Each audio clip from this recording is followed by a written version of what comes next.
Good afternoon, Internet, and welcome back to Destination Venus here under the stairs at Harrogate's Everyman Cinema.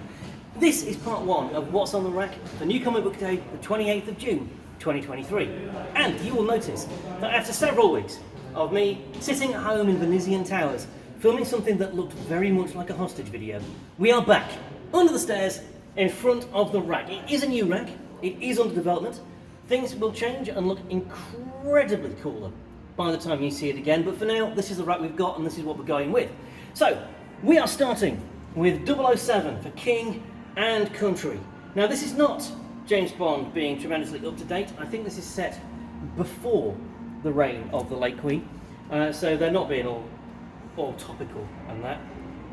Great art, very gritty art, very brutal art, very unsuave for a Bond, but it works for the tone of the series. And then we move on to part 3 of the 06 Protocol, and I know what you're thinking. You're thinking, hang on a minute, isn't that a series that started last September? And you'd be right, it did. Caught up, obviously, in all of the kerfuffle around the bankruptcy of Aftershock. I'm just pleased they're getting these issues out.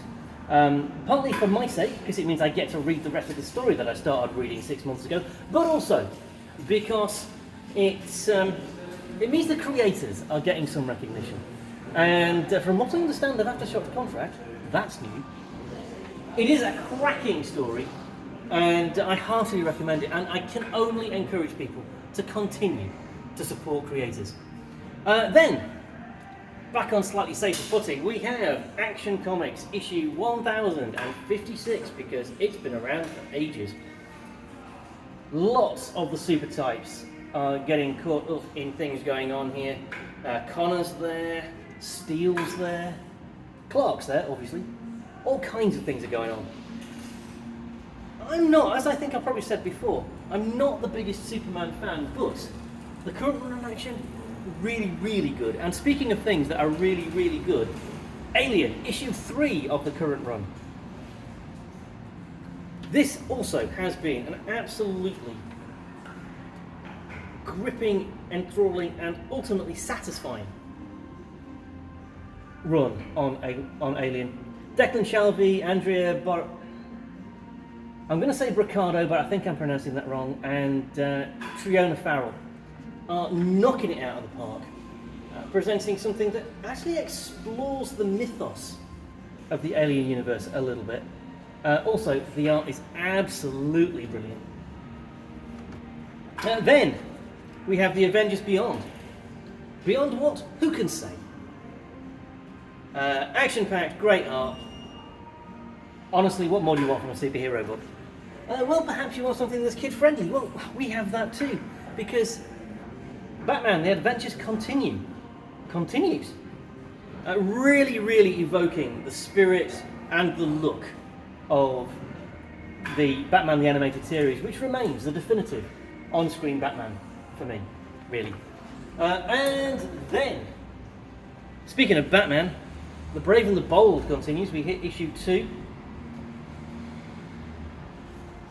Really, really high quality stuff here.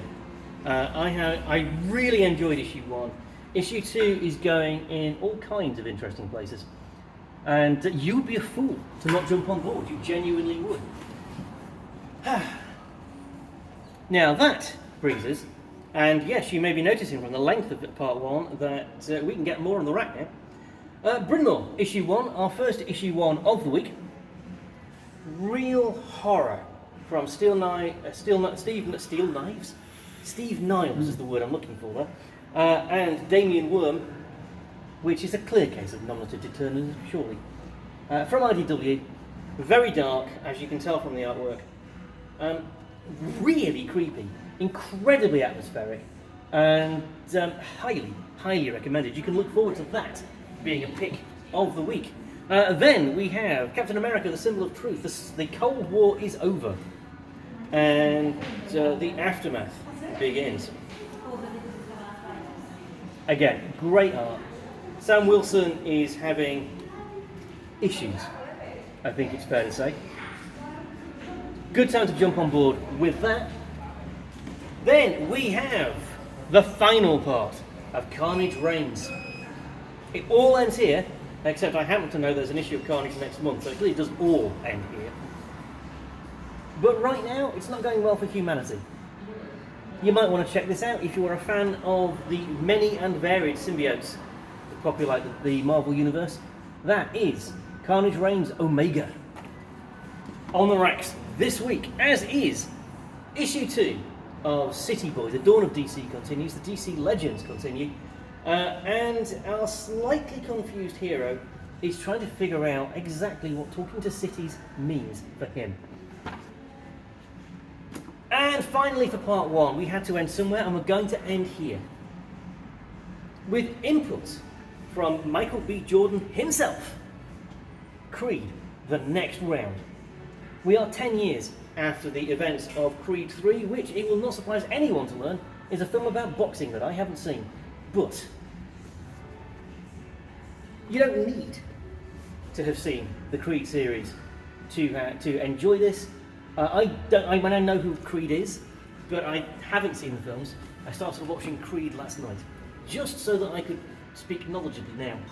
And I can honestly tell you that the comic has captured the spirit of the movies and the characterizations of the movies, and it's building on that mythos. So if you are a fan of the Creed franchise, if you like the Rocky movies, that is a comic you are gonna love. Okay, that's it for part 1. We will be back incredibly shortly with part 2. Until then, you can always come and see us in person under the stairs at the Everyman. We are here from 1 PM to 5:30 PM, Wednesday, Thursday and Friday afternoons. And on Saturdays, we're here from 11 AM because for some reason I get up early on the weekends. If you can't make it in, we are open 24 hours a day, 7 days a week online. That is www.destinationvenus.co.uk. However you come and see us, we look forward to seeing you. Until we do, be kind to yourself, be kind to everybody else, and above all else, love comics. We will see you in part 2.